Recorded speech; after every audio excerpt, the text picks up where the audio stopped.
And in other news tonight, Baltimore took a big step today toward putting body cameras on city police officers. The mayor announced a task force that will recommend how that program should work. 11 News I-Team lead investigative reporter Jane Miller is live in the 11 newsroom with more on the story. Jane. Donna, this won't happen overnight, but the mayor said today she is committed to moving forward with a police camera program. Police body cameras are in everyday use in the Laurel Police Department in Maryland. The city is likely not far behind. The mayor today introduced a task force to figure out how to make a camera program work. The city's police commissioner is a big fan of cameras as a tool to hold officers more accountable and restore trust in communities. Body cameras offer us a unique opportunity to change the very way in which we interact with citizens in a way they interact with us also as a police department. The task force is on a short timeline. The mayor wants a report within 4 months that answers issues of cost, privacy, and what to do with all the video and audio that gets recorded. We have to learn from where it was implemented right and where there were problems, because the worst thing we can do when you're trying to repair relationships of trust is to have a misstep on such an important issue. A body camera would have provided a clearer picture of what happened outside a Waverly bar last month when police used batons to control a man who'd gotten into an argument with a bouncer.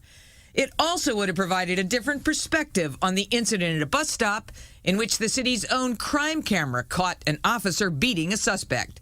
The ACLU supports body cameras and is on the task force. It cautions thorny issues have to be resolved. It raises concerns about the possible creation of a giant voice or image database, and it's important to get those policies right so that they are an accountability tool and not a surveillance tool. A bill requiring police to wear cameras has also been proposed on the city council. Reporting live tonight from the newsroom, I'm Jane Miller, WBAL TV 11 News. Well, we could be one step closer tonight to getting body cameras on Baltimore City police officers. The mayor announced today that she has formed a committee to study a possible implementation, but she is proceeding a little slowly, making sure a lot of concerns are addressed first. While these cameras could increase accountability and transparency within the police department, we need to make sure that we properly address a number of concerns ranging from cost to privacy. I have a long history with officer-worn body cameras. I come from an organization that was one of the first in the nation to wear body cameras, and so I understand the issues that have taken place with those. Body cameras offer us a unique opportunity to change the very way in which we interact with citizens in a way they interact with us also as a police department. Now, we showed you how one department here in our state is already equipping officers with the cameras. Our In Focus team went along for a ride with the Laurel officer to see the cameras in action. And the Laurel Police Department says that the cameras can show you exactly what happened and when someone makes a complaint against an officer. Washington, D.C. started a body camera program earlier this month. It's a 6-month pilot program to see how it works. If you want to see how it works, go to our website right now, abc2news.com, and click on Decode DC. Watch out. Ma'am, I'm going to need you to get back inside the vehicle. Close the vehicle up, please. I understand that, sir, but Supreme Court says anytime the traffic stop is being conducted, everybody inside the vehicle is seized, nobody's free to go. Do you understand? So I need everybody to stay inside the vehicle and remain with the doors closed. Again, this is the camera that we shot for you in Laurel. This is the police officer that is now equipped with the cameras and trying to protect our community. And we'll find out what the mayor and the police commissioner will decide on this as the cameras come to Baltimore.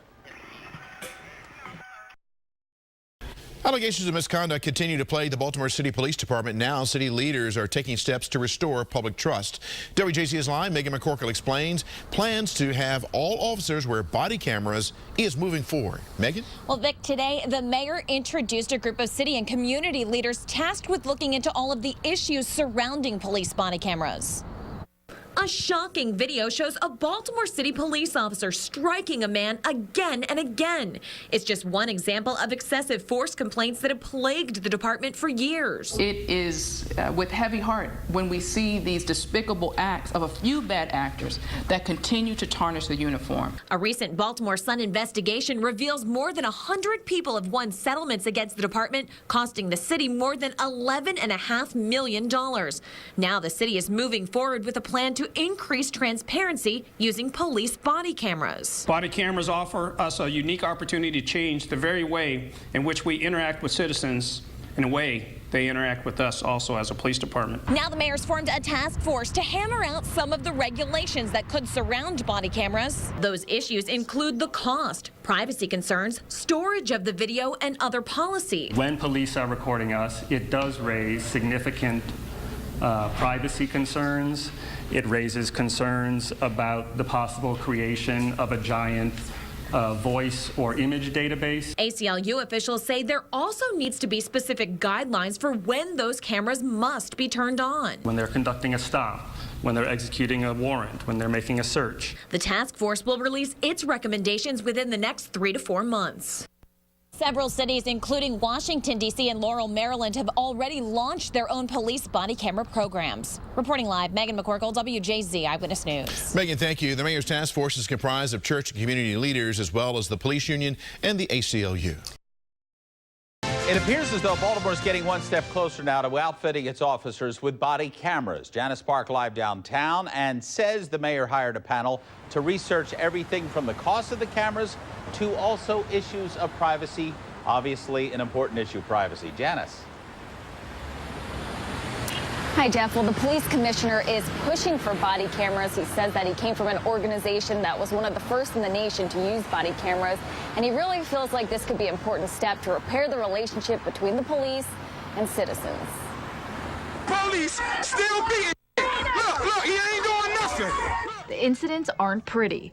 Police interactions that sometimes lead to allegations of brutality, caught on cell phone and Baltimore City cameras. The mayor announcing today that more accountability could be on the way in the form of body cameras, and she's hired a task force to look into it. They respect the uniform, they respect the department, they respect the community. So it is with heavy heart when we see these despicable acts of a few bad actors that continue to tarnish the uniform. More than 1,200 law enforcement agencies across the country already utilize the technology, including in Daytona Beach, Florida, where 2 body cameras show why officers felt the need to fire shots. Because a woman's life was being threatened with a knife. But with the cameras come questions of cost, privacy, storage, and what policies officers will follow. And it's important to get those policies right so that they are an accountability tool and not a surveillance tool. Police in Laurel, Maryland are also using body cameras. And although it hasn't been for long, police say it's been helpful in their goal of being transparent. A small camera that could soon change the daily routine for officers throughout the city. Body cameras offer us a unique opportunity to change the very way in which we interact with citizens in a way they interact with us also as a police department. And there is a wiretapping law here in Maryland, but the ACLU says that shouldn't affect the body cameras since the conversations between police and citizens are not private. And the mayor says that her task force will get back to her in about 3 to 4 months with their recommendations. We are live tonight in downtown Baltimore. Janice Park, Fox 45 News. Will they be recording 24/7? How long would the footage be stored? These are just some of the questions a work group will look at as Baltimore City leaders try to decide if they want to implement a police body camera program. ABC 2 News' Katrina Bush joins us right now with more on their new task. Yeah, Jamie, it's not going to be an easy one. A lot of people are going to be watching this very closely to see what decision this work group comes to. It may seem like a simple solution to make sure situations like this don't happen again, but it's not. A police officer caught on camera attacking a man and later telling a different story about what happened. Bringing body cameras to the Baltimore Police Department to increase transparency and trust between the officers in the streets and the community isn't so straightforward. We need to make sure that we properly address a number of concerns ranging from cost to privacy. It's the reason no decision has been made and also why the mayor and police commissioner have created a work group, they say, to assess and review the cost, privacy, storage, and policies associated with implementing a body camera program. I have a long history with officer-worn body cameras.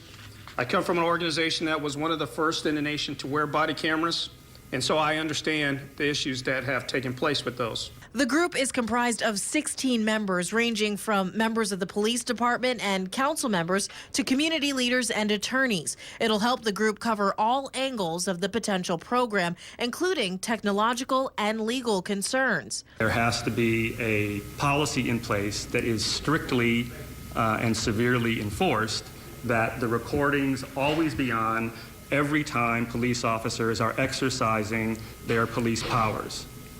When they're making an arrest, when they're conducting a stop, when they're executing a warrant, when they're making a search.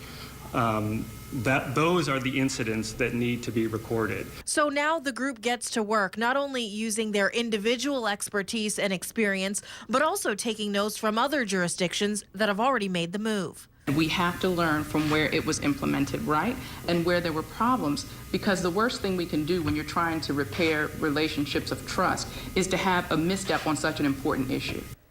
And the mayor has asked the group to report back to her within 3 to 4 months with a concrete and comprehensive proposal.